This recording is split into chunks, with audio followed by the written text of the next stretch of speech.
Hey, welcome back to my channel. I appreciate y'all stopping by. If this is your first time here, welcome. Hopefully you'll enjoy the video. Today I'm doing something very special, for me at least. I'm doing a vise makeover for my best friend. I've known Chris for over 20 years, and he is a gunsmith and has given me quite a few different tips and tricks when it comes to doing things. So let's see what I got, and let's get started. This is a Columbian gyro vise. I think it's a knockoff of the Vise Vise. I'm pretty sure the Vise Vise came first. If I'm incorrect, please correct me in the comments. But I think this came after the Vise Vise. This is designed so that it is very versatile. You can flip it around, different orientations. It needs to be cleaned up. It's kind of sticky. Oh, man. It's bigger than I thought it was going to be from the pictures. It's advertised as a gunsmithing vise, so I thought it would be perfect for my friend. One of the interesting things is, besides the fact that it's basically a transformer, is this cam that I'm moving out of the way. This cam here. Oh, come on, get on there. Get on there, Joker. Oh. Yeah, it needs to be cleaned up. One of the cool things is, whenever you finally get it tight enough to put pressure on the jaws, it no longer swivels. And that's in any position because of that cam. I think it's cool, and I hope he enjoys it. I hope he gets a lot of use out of it. He had told me he was going to expand his gunsmithing bench, his workbench.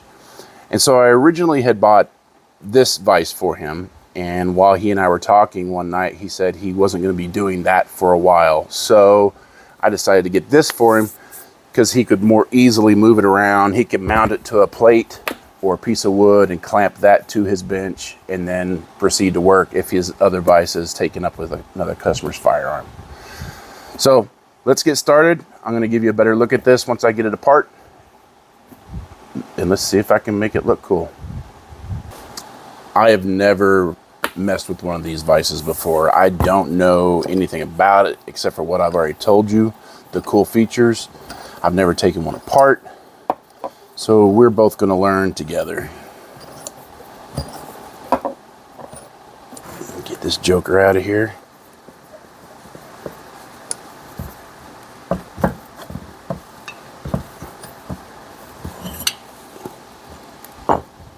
Set that aside and let's take a look.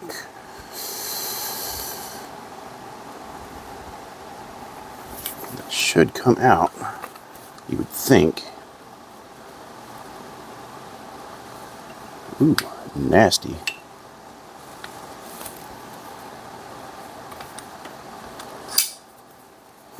Well, I know that this piece here has got to be the nut that the lead screw screws in and out of. And you would think that it would just go ahead and come on out, but yeah, that's the nut that holds it. It's moving the lead screw back and forth. Oh, the slide is part of that. Interesting. Okay, well, let me see. How am I going to get this apart? I'm going to look at this and study on it for a bit, and when I figure it out, I'll get back with you. Okay, I hope y'all can see this. There is, well, I'll just take it out and show you. How's that? This has knurling on it, and that's what was holding it in place. So I got it apart.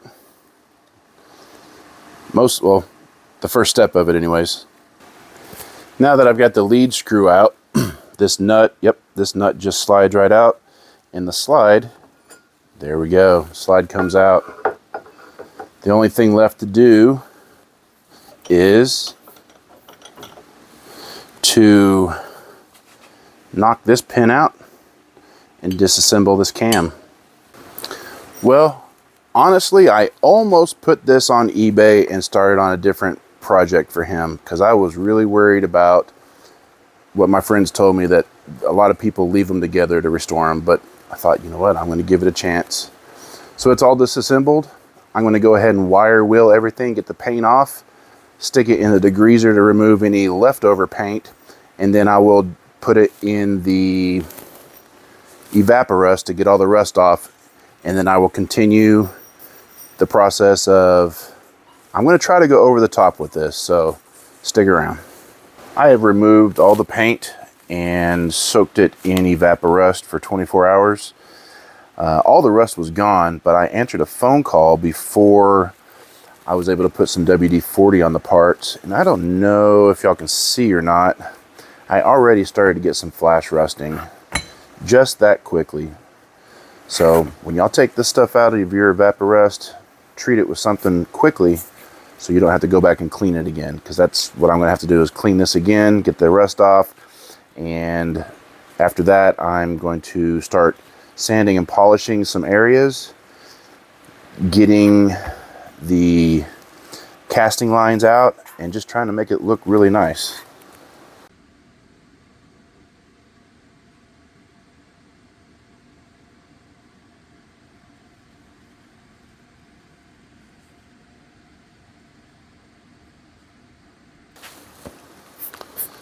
So what I'm doing now is I'm trying to get all the machining marks out of it, and I'm trying to polish these rails. I'm going to polish as close to mirror polish as I possibly can to quite a few of the different surfaces before I paint it. I started with a 400 grit and kind of worked my way back until I got rid of the machining marks, because I didn't want to start really aggressive and take off too much metal and affect the play or the fitment of the vise. And that's all I'm doing. Is right now I'm working my way back up. I'm currently at a 600 grit.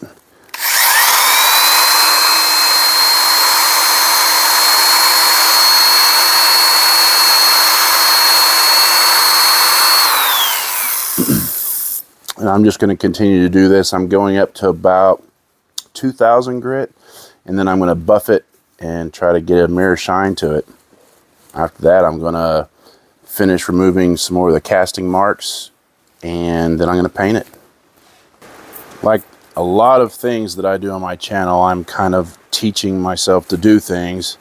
I've come up with a mirror polish a couple of times, and I don't know if I'm going to get there on this. There was some light pitting on these rails, and I didn't want to remove too much material to affect the tolerances of this vise. It's going to be close, but it's going to have some imperfections in it. Right now, I'm doing the very finishing parts of my sanding, getting all my scratches to go in one direction. I think this is a 3000 grit. So I'm just evening out the scratch pattern, going all in one direction. And what I do is one time I'll go this way, or at an angle, so I get a scratch pattern, and then the next time I go a different direction so I can see in the light, taking away that scratch pattern, removing it and replacing it with another one, because that's all we're really doing, I guess, is just replacing scratch patterns and getting them as fine and as soft as possible. That's all I'm doing right now. I think this is going to be my last grit, and then I'm going to hit the buffing wheel and do some hand polishing. I don't have any flits. I apologize, Magdad. I've still got a whole tub of mothers or something. I don't know what it is, but once that runs out, which I will get some flits. I'm not going to take too much off the face of the jaws, because I haven't decided yet whether or not I'm going to line them with leather or rubber. Plus, if I don't, then he's going to be clamping stuff in the vise, and it's just going to scuff up the polish job anyway. So there's no point whatsoever to polish the face of the jaws. I thought about painting them, but same thing. It just gets scuffed up. So I'm just going to clean them up a little bit and then just let it be, because I'm hoping that he uses this. I hope it just doesn't sit on the shelf. So this has been a very trying project. It's been fun, but I've had a lot of difficulties along the way. I found out what my buddy's favorite color was, and I looked and looked and looked and finally found some paint. On my third and final coat of paint, paint just started erupting from underneath the nozzle uncontrollably and got all over the entire project. I got with the manufacturer, and because I couldn't provide them with the code that they needed off the can because it was under dried paint, I had to search out another can on my own and repaint it. So I had to completely strip the paint. I had to repolish everything. It's been a process. It's been months. As you can see, there's changes all around me. So got it repainted. Let's continue. I think I've run into another issue. This project just seems to be doomed from the word go, but it's going to get done. I've got quite a bit of time before his birthday is here, so I repainted this. It was dry, but the weather conditions have not been ideal for painting. We're in the 80s during the day and in the mid to lower 60s at night. Before I turned or flipped the vise, it sat for days and it was completely dry. But if you see here, it picked up some particle board off of what it was sitting on when I flipped it. It did the same thing here and here, and I think on the back side here. I'm going to try to clean that up with a little bit of Scotch-Brite, and if it takes the paint off, then I'm going to have to start over.